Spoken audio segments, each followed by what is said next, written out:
الله أكبر.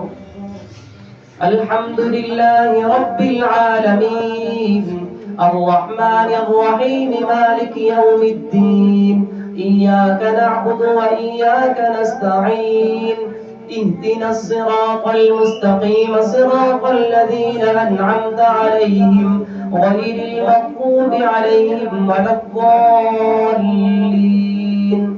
لم يكن الذين كفروا من أهل الكتاب والمشركين منفكين حتى تأتيهم البينة رسول من الله يتلو صحفا مطهرة فيها كتب قيمة وما تفرق الذين أوتوا الكتاب إلا من بعد ما جاءتهم البينة وما أمروا إلا ليعبدوا الله مخلصين له الدين حنفاء ويقيموا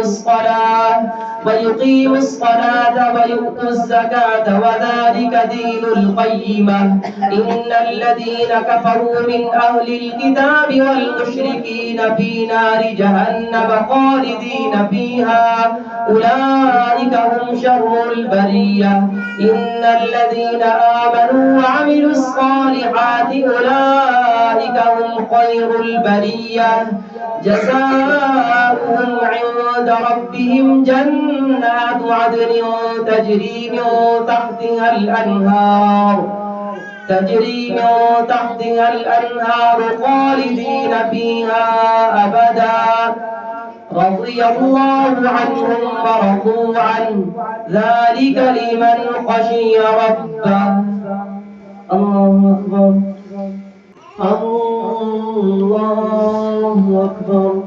إذا زلزلت الأرض زلزالها وأخرجت الأرض أثقالها وقال الإنسان ما لها يومئذ تحدث أخبارها بأن ربك أوحى لها يومئذ يصدر الناس أشتاتا ليروا أعمالهم فمن يعمل مثقال ذرة خيرا يره ومن يعمل مثقال ذرة شرا يره.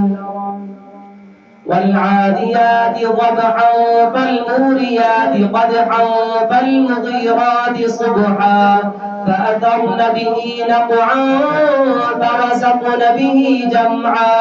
إن الإنسان لربه لكنود وإنه على ذلك لشهيد وإنه لحب الخير لشديد. أفلا يعلم إذا بعثر ما في القبور وحصل ما في الصدور إن ربهم بهم يومئذ لخبير. الله أكبر.